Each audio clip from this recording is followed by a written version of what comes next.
제자들에게 나타나신 예수님이라는 제목으로 함께 여러분과 은혜를 나누겠습니다. 우리가 지난 시간에 부활하신 예수님께서 슬픈 빛을 띠며 엠마오로 가던 두 제자 앞에 나타나셨던 그 모습을 우리가 살펴봤지요.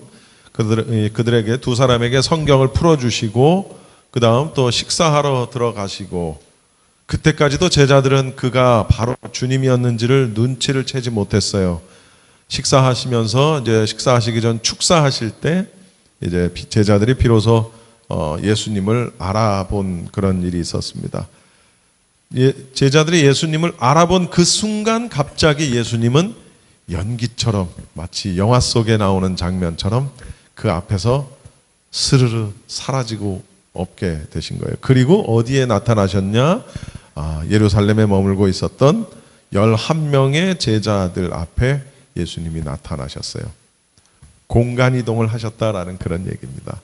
여러분, 시공간이라는 것은 우리 인간에게 적용되는 의미지, 예수님께는, 하나님께는 시간과 공간의 제약이 없으시다는 걸 믿으시기 바랍니다.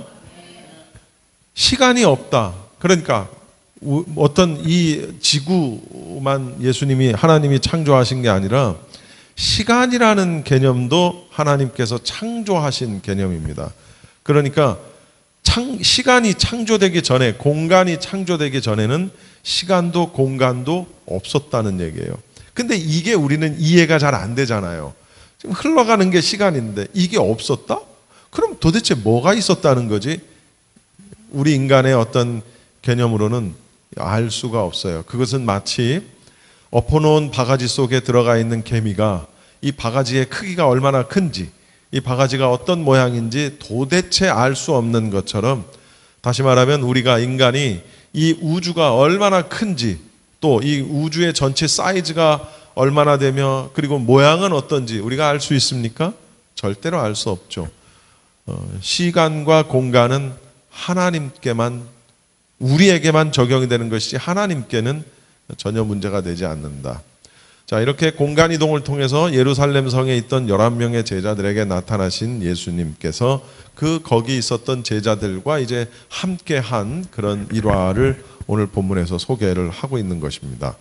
오늘은 두 부분으로 나눠서 말씀을 살펴볼 수가 있어요. 첫 번째는 36절부터 43절까지의 말씀을 통해서 예수님은 부활하신 몸으로, 부활하신 육체를 제자들에게 보이시는 그런 장면이 나오고, 44절에서 49절까지의 말씀을 통해서는 예수님은 제자들에게 복음 전파를 위한 증인이 되라, 증인이 될 것을 명령하시는 그런 내용이 소개가 되고 있습니다.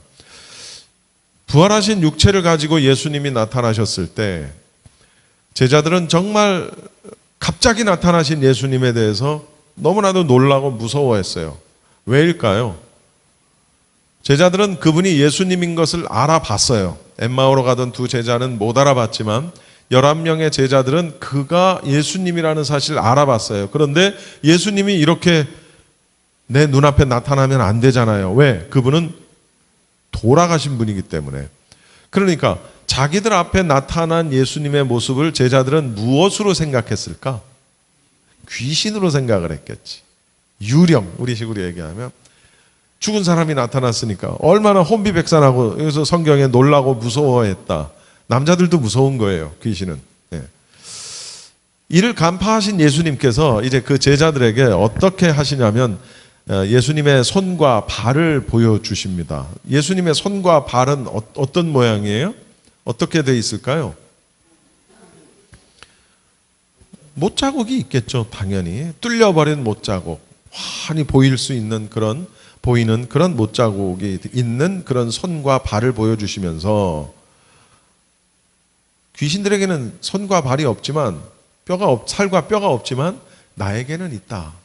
그렇죠. 왜죠? 귀신들에게는 영체이기 때문에 이렇게 만져지는 손과 발이, 이 살과 뼈가 있을 수 없겠죠. 예수님께서 아주 친절하게 귀신에겐 살과 뼈가 없지만 나는 있다 하시면서 내 손과 발을 보고 나인 줄을 알아라 라고 이렇게 아주 친절하게 소개를 해주세요. 그제야 이제 제자들은 주님이신 줄 알고 기뻐합니다. 아, 진짜 예수님이시구나 라는 걸 알고 기뻐합니다. 그런데 참 제자들도 참 믿음 없는 사람은 정말, 왜 제가 그런 설교 가끔 하죠. 죽은 자가 일어나도 살아나도 안 믿을 사람은 안 믿는다는 거예요. 세상에 예수님이 부활하신 몸을 가지고 눈앞에 나타났는데도 손과 발을 보여주시면서도 그걸 믿지 못하는 제자들이 있었던 거예요. 그래서 예수님께서는 아마 저 같으면 예의 믿음 없는 놈아, 넌 됐어, 너 이제부터 아웃 하고 나는 그냥 제가 가진 성품을 가지고 있다면 저는 여기까지, 너는 이제 아웃. 저는 이제 그런 스타일이거든요. 근데 예수님 그렇게 하지 않으셨어요. 화내지 않으시고 또 어떻게 하세요? 여기 생선 한 토막 먹을 것 좀 있느냐? 생선 한 토막이 있습니다. 그걸 가져오너라. 그걸 먹었어요. 여러분, 귀신이 생선을 먹나요? 먹지 않죠. 시장하셨던 예수님.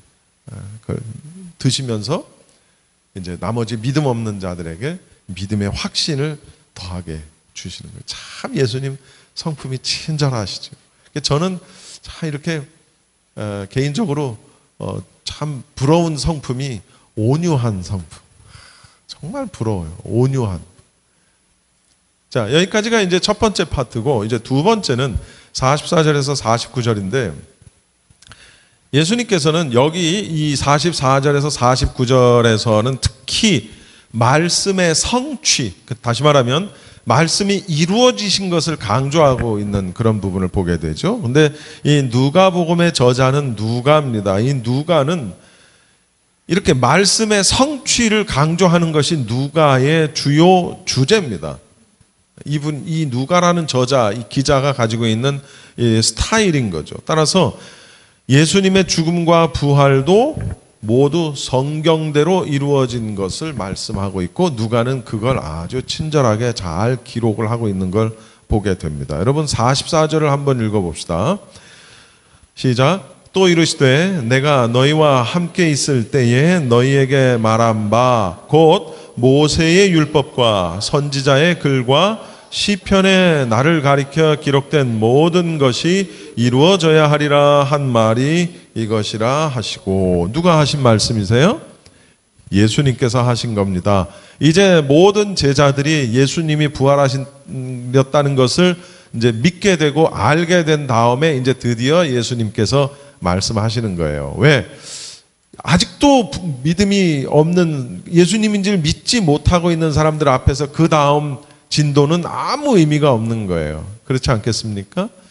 예수님이라는 것을 부활하신 예수님이구나 라는 걸 다 믿은 후에야 이제 본격적으로 예수님께서 이제 하늘로 올라가시기 전에 하셔야 될 일을 하시기 시작을 하는 겁니다. 자, 근데 44절의 말씀을 보면 우리가 사실은 44절에 예수님께서 말씀하신 모세의 율법과 선지자의 글과 시편이라고 한 이 말씀, 이 본문은 사실은 우리가 보면 뭐예요? 다 구약인 거예요. 구약. 그렇죠? 물론 이때는 구약이다, 신약이다 이런 개념이 있을 때가 물론 아니에요. 그러니까 여기서 우리가 구약을 세 부분으로 분류하는 법을 예수님을 통해서 배울 수 있어요. 구약을 크게 세 부분으로 나눠라. 그러면 모세의 율법과 선지서와 시편, 이렇게 세 개로 나눌 수 있는 겁니다. 그 외에는 없어요.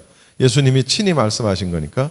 그러나 사실은 구약 성경 우리가 볼 땐 전체를 의미하는 것을 사실상 같은 말인데 줄여서 말하는 표현법이 되겠습니다. 자, 그러면 이 구약에 기록된 모든 것이 이루어져야 한다 할 때 이 기록되었다라는 것이 과연 무엇일까? 무엇에 대한 기록일까? 그것은 바로 아마 희생제도 거예요. 그렇죠? 희생제물, 희생제도. 무슨 얘기냐면 구약에 있었던 모든 희생제사, 희생제물이 결국은 무엇으로 귀결이 되냐면 예수님의 직접 희생제물 되심으로 귀결이 되는 거예요. 무슨 죄. 근데 그것이 예수님의 단 한 번 드려지신 희생제물로서 모든 것을 다 이루시게 되는 거죠. 희생제물을. 바로 이 희생제도는 그리스도의 고난과 죽음을 말하는 모든 유형과 상징이 가득했다라는 거죠. 또한 그리스도는, 예수님은 십자가를 말하는 구약의 중심적인 예언을 그들에게 가리켜서 아마 보여주셨을 것이다 라는 겁니다. 그 예언은 우리가 너무나 잘 아는 대로 시편이라든가 이사야라든가 이런 곳에 아주 많아요. 또 하나 스가랴, 우리 계시록 공부하다 보면 스가랴를 많이 보게 되는데 스가랴에 또 이렇게 달려있다는 거죠. 또 그 밖에 주님은 창세기, 민수기, 또 시편, 예레미야, 다니엘, 그 외에도 핵심적인 수많은 어떤 메시아의 예언이라든가 메시아의 죽음과 부활을 말하는 많은 구절들의 참된 의미를 제자들에게 계속 가르치셨을 거예요. 그런데 제자들은 이게 무슨 소리인지를 처음에는 모르는 거죠.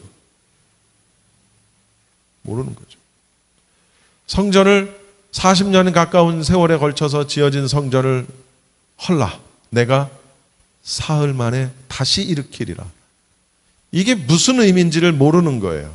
예수님이 하신 말씀인데, 그런데 나중에 어떻게 해요? 그것이 무슨 의미인지를 알았다라고 이미 거기에 나오잖아요. 그죠? 모르는 거예요. 그러니까 이제 예수님이 내가 그때 이렇게 너에게 가르쳤던 이 모든 것들이 다 지금 이로써 다 이루어진 거야 라고 말씀하셨을 때 제자들이 아하, 그렇구나. 여기 45절에 뭐라 그래요? 성경을 깨닫게 되는 거예요. 그런데 중요한 건 말이죠. 45절 말씀을 보시면 여기 능동태가 아니에요. 우리말로도 수동태로 이렇게 기록이 되어 있어요. 그들의 마음을 여시고 그들의 성경을 깨닫게 하시고. 이게 무슨 얘기냐면 제자들이 자기들의 마음을 열어 자기들이 성경을 깨닫고 이렇게 표현된 능동태가 아니라는 거예요. 이게 원어적으로도 똑같다는 거죠. 그럼 무슨 얘기예요? 수동태인데 누가 어떻게 했다는 거거든요. 그러면 마음의 문을 누가 열었다는 거예요? 예수님이 여시고. 성경을 그들이 깨달았는데 누가 깨닫게 했다는 거예요? 예수님이 깨닫게 하셨다는 거예요. 여러분 참 희한하죠? 마음 문은 내가 여는 건데, 그죠? 성경은 내가 듣고 난 다음에 내가 깨닫는 거지. 아니, 마음 문을 강제로 잡아 당겨서 열게 하시고, 성경을 막 그냥 집어 넣어가지고 깨닫게 하시고. 여러분, 우리가 성경을 바라보는 해석하는 두 가지 관점이 있어요. 그건 뭐냐면, 첫 번째는 하나님의 주권적인 관점이 있고 또 하나는 인본적인 관점이 있어요. 그래서 대부분 하나님의 주권적인 관점을 가지고 해석하는 것을 우리가 이제 보통 약간 좀 복음적이고 보수적이고 개혁적인 의미라면, 인간적인 관점을 가지고 성경을 바라보고 해석하는 걸 우리가 약간 좀 자유주의적인 신학, 인본주의적인 신학, 보통 그렇게 얘기를 합니다. 이제 그런 것들에 의해서 어떤 교단이 갈라지고 명확한 어떤 신학적인 색깔이 분명하게 이렇게 정해지게 되지요. 근데 사실은 둘 다 필요해요. 하나님의 주권만 강조하고 인본주의적인 거는 필요 없다라고 말해서도 안 되고, 또 반대로 우린 인간인데 인본주의적인 관점으로 보면 훨씬 쉬워. 이해하기가 쉽단 말이에요. 왜? 우리가 인간이니까 인본주의적으로 해석하면 쉽지. 우리가 인간인데 하나님 주권적으로 해석하면 이해가 안 되는 부분이 얼마나 많은데요. 그 중심에 있는 게 바로 장로교가 제일 많이 강조하는 게 뭐예요? 예정론이라는 거예요. 예정론. 인본주의적인 관점에서 성경을 바라보고 신앙생활을 하는 사람들에게 예정론을 얘기하면 100% 뭐라고 하는 줄 아세요? 그럼 전도 뭐하러 해? 아니, 그럼 다 운명론이고 다 숙명론이지. 100% 다 그렇게 얘기합니다. 100%? 그렇게 얘기할 수밖에 없어요. 왜? 이해가 안 되지. 내가 믿는 거고, 내가 깨닫는 거고, 내가 내 마음의 문을 여는 건데, 내가 믿었기 때문에 구원받는 거 아니에요. 어쨌든 내가 안 믿어 하고 부정하면, 근데 하나님이 나를 택하셨대. 예정하셨대. 그럼 하나님이 다 택하시고 예정하시고 그러면 저 사람 다 예정됐으면 구원 받을 거고 예정 안 됐으면 구원 못 받을 거고 다 그렇게 생각을 해버린다고요. 그러니까 어느 한쪽으로 치우치는 건 안 된다는 거예요. 물론 우리가 분명한 기준은 있죠. 양보할 수 없는 진리, 예수 그리스도의 하나님 되심, 예수 그리스도의 십자가, 그분의 부활, 절대로, 그리고 그분을 믿음으로 말미암아 우리가 영생을 얻는다는 것에 대한 어떤 복음, 이런 것들은 무엇과도 절충될 수 없는 분명한 진리예요. 그것은 교리가 아니라 진리예요. 진리. 예. 그러나 교리는 조금씩 다를 수 있어요. 교리는. 근데 신본주의적인 입장을 가진 교리를 가지고 있는 것만 강조하면 이게 또 굉장히 언밸런스한 부분이 있다고 설명되어지지 않는, 또 반대로 너무 인본주의적인 것만 아니요. 그러니까 적절하게 지혜롭게 잘 믹스업이 돼야 돼요. 근데 그게 우리가 계시록을 하면서 그런 것들이 굉장히 잘 믹스업이 지금 되고 있다는 거예요. 무슨 얘기냐?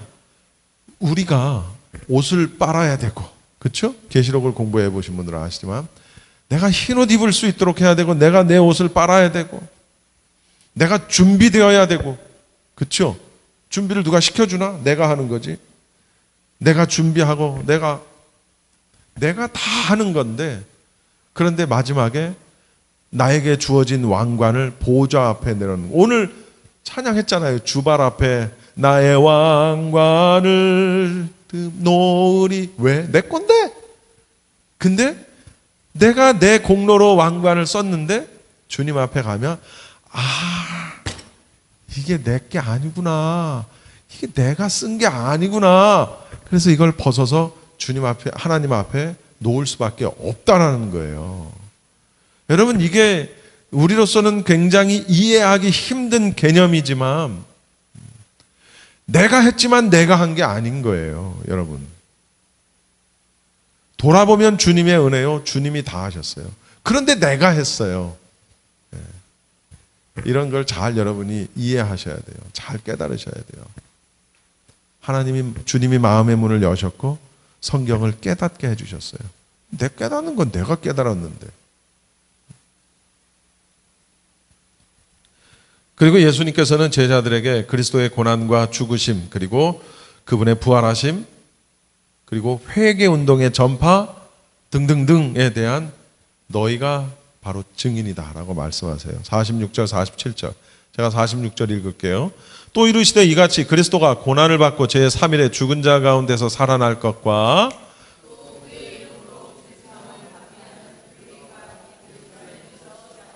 모든 족속에게 전파될 것이 기록되었으니, 유대인들은요, 하나님을 오직 자기들만의 신으로 생각했어요.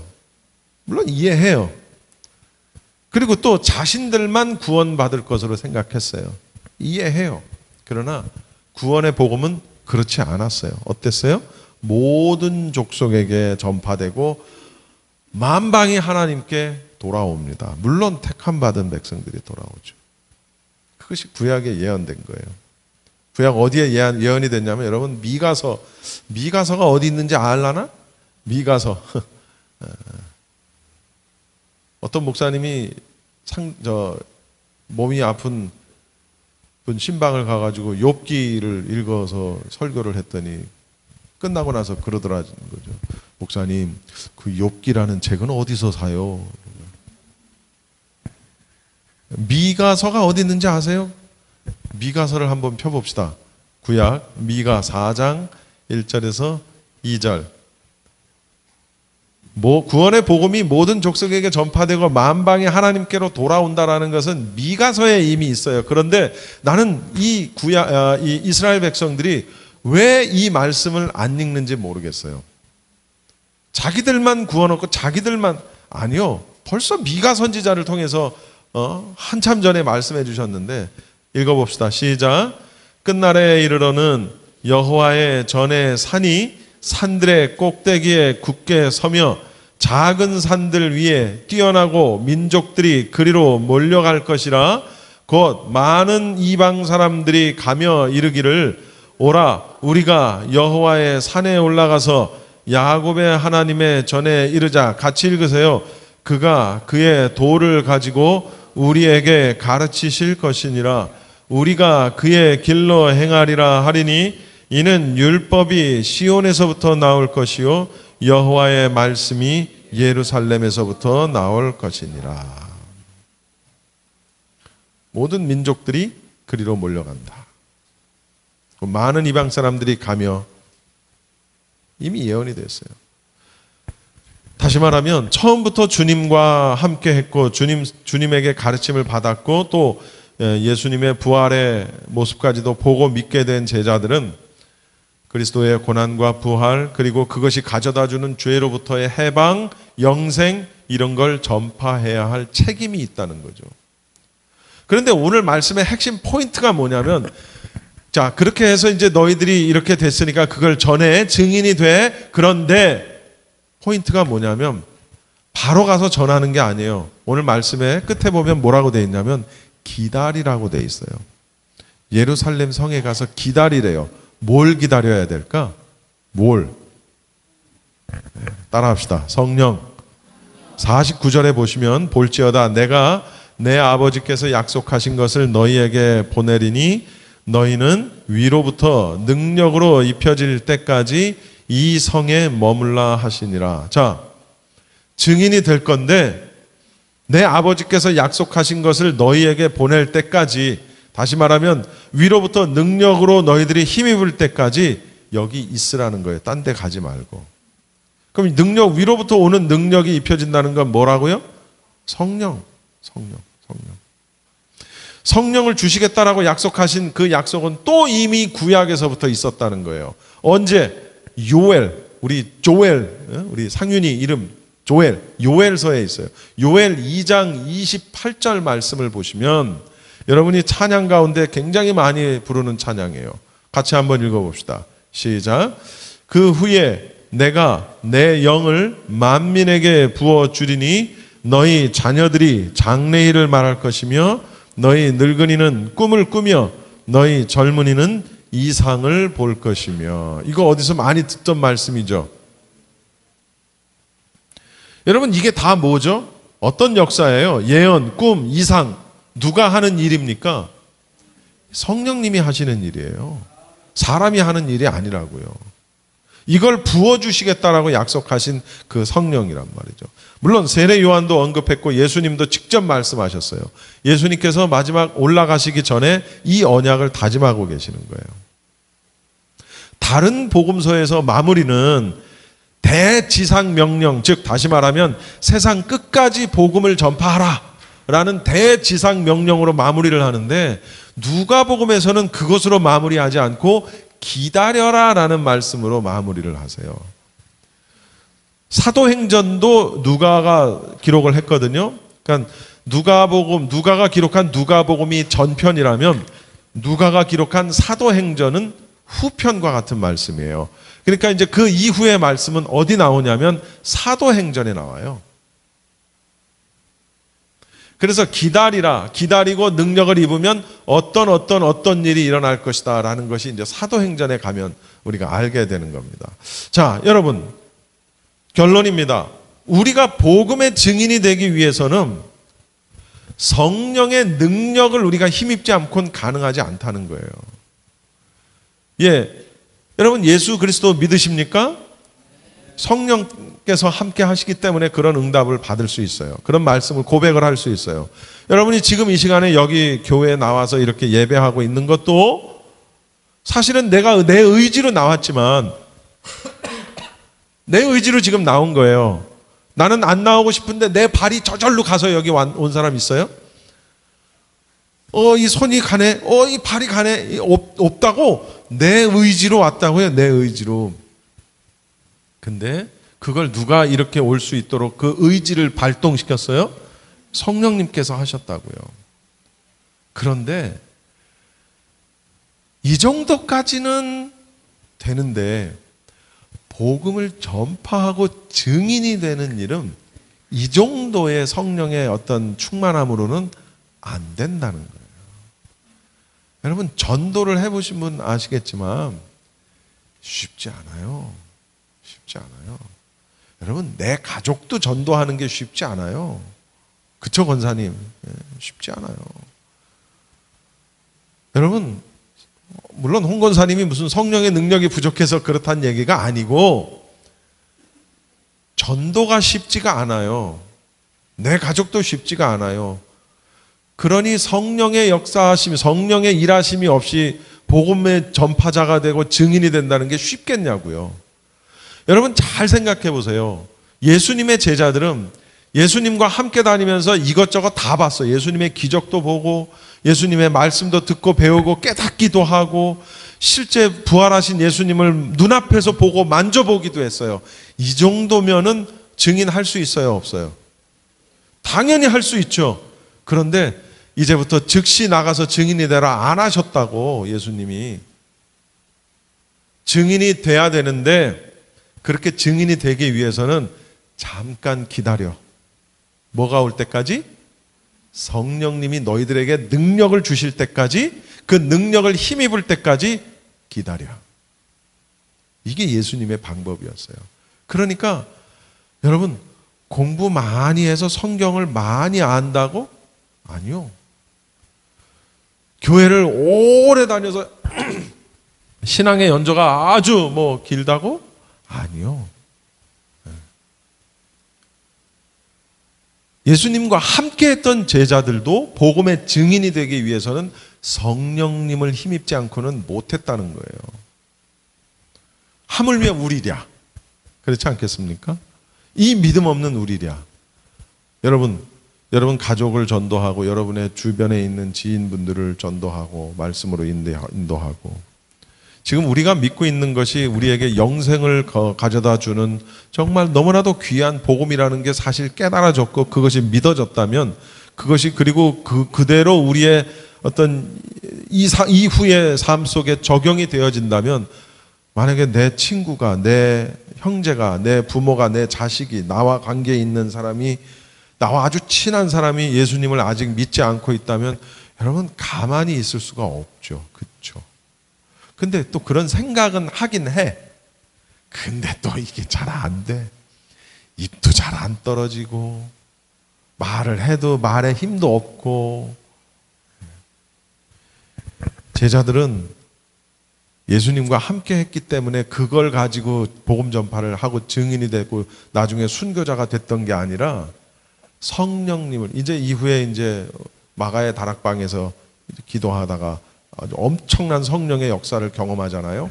그리고 방언을 하기 시작하고 그 뒤부터 복음 전도자가 되더라라는 거죠. 굉장히 중요한 거예요. 그래서 사실은 저도 그렇고 우리 사역자들도 그렇고 기도할 때마다, 성도들을 위해 기도할 때마다 성령이 충만하게 해달라는 기도를 서로 중보하며 기도할 때가 참 많습니다. 그러니까 여러분이 각자 개인적으로 기도하실 때 여러분 자신을 위해서도 기도하겠지만, 우리 성도들을 위해서 중보 기도하실 때 다른 기도, 사업 잘 되게 해주세요. 그것도 필요해요. 몸 아픈 분들에게 몸 건강하게 해주세요. 그것도 필요해요.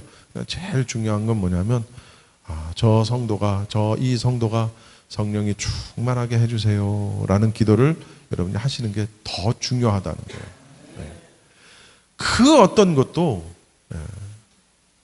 여러분 공부를 아무리 잘하고 돈을 아무리 많이 벌고 아무리 내가 능력이 있고 권세가 있고 내가 인기가 있고 뭐가 있어도 성령님이 내 안에 안 계시면 다 아무것도 아니라는 거예요. 아무것도 아니라는 거예요. 성령님이 나와 함께하고 내가 성령님과 함께하는 삶을 하지 않는 이상은 아무것도 아니라는 거예요. 감리교회의 창시자는 요한 웨슬레라는 분이 있습니다. 여러분 잘 아실 거예요. 요한 웨슬레 목사님도 처음부터 그렇지 않았어요. 목사였는데도 불구하고, 그러니까 목사 되기 전에 그런 확신을 받고 목사 된 게 아니라 이미 목사였는데도 불구하고 확신이 없었다가 어느 날 5월이네, 그분 5월에 수요일 밤에 모라비안 교회에서 함께 예배를 드리다가 그때 갑자기 가슴이 뜨거워지고 이제 거듭나게 되는 체험을 하게 됩니다. 그게 요한 웨슬레 목사님이에요. 또 있습니다. 원래는 변호사였던 찰스 피니라는 분이 있습니다. 이분은 기도를 깊이 하다가 성령 충만함을 받았어요. 그래서 수많은 사람들을 회개시킨 그런 역사를 한 분이 바로 이 찰스 피니라는 사람인데, 어느 날 뉴욕에 있는 한 방직 공장을 가게 됩니다. 왜냐하면 그 방직 공장에서 이제 집회를 하게 된 거예요. 그래서 이제 집회하기 전에 미리 방직 공장을 이렇게 둘러보게 된 겁니다. 그런데 참 희한한 일이, 이렇게 둘러보고 있는데 그때 거기서 아직 일을 하고 있던 사람들이 둘러보고 있는 찰스 피니와 눈이 마주칩니다. 희한한 일이 일어나요. 눈이 마주쳤을 때 갑자기 사람들이 찰스 피니를 보더니 울기 시작을 하는 거예요. 갑자기 막 여기저기서 울기 시작을 하더니 그때부터 회개운동이 일어나는 거예요. 참 희한하죠. 성령이 충만한 사람은 그렇게 되는 거예요. 초등학교도 나오지 못한 무디 목사님. 시카고에 가면 무디 신학교도 있는데 초등학교도 못 나왔대. 그래서 무디 목사님은 설교하실 때나 이럴 때 보면 문법에 잘 맞지 않는 설교를 하신대요. 그러니까 이 어휘력을 구사하신대요. 그러니까 대학생들이 막 조롱하듯 문법도 안 맞고 뭐 이런 걸 지적질을 해야 되니까, 나는 문법도 잘 맞지 않는 어눌한 말투로 하나님을 전하는데 자네는 그 똑똑한 말투로 무엇을 전하고 있는가 해서 아주 그 대학생을 부끄럽게 만들었다는 일화가 있는 그 무디 목사님. 이분은 뉴욕에 있는 월스트리트에서 기도를 하다가 성령의 능력을 받았습니다. 초등학교도 못 나온 분이 그 뒤로부터 미국과 영국뿐만 아니라 유럽, 그리고 모든 이 대륙을 하나님께로 인도하는데 크게 쓰임받은 분이 바로 무디 목사님이에요. 무디.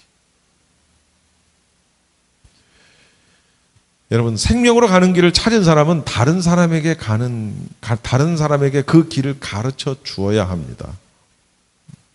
오늘 마침 또 5월 좁은 문으로 들어가라. 멸망으로 인도하는 문은 크고 그 길이 넓어 그리로 들어가는 자가 많고, 생명으로 인도하는 문은 좁고 길이 협착하여 찾는 자가 적다. 여러분, 넓은 길 좋죠. 아스팔트 잘 깔려진 길 좋죠. 참 편하죠. 우리 인생에도 그런 아스팔트 같은 이런 인생의 여정이 쫙 있으면 얼마나 좋습니까? 그런데 실상 그렇게 넓은 길, 아스팔트가 잘 깔려진 길을 가다 보면 그게 천국으로 가는 길이 아닐 가능성이 높다라는 겁니다.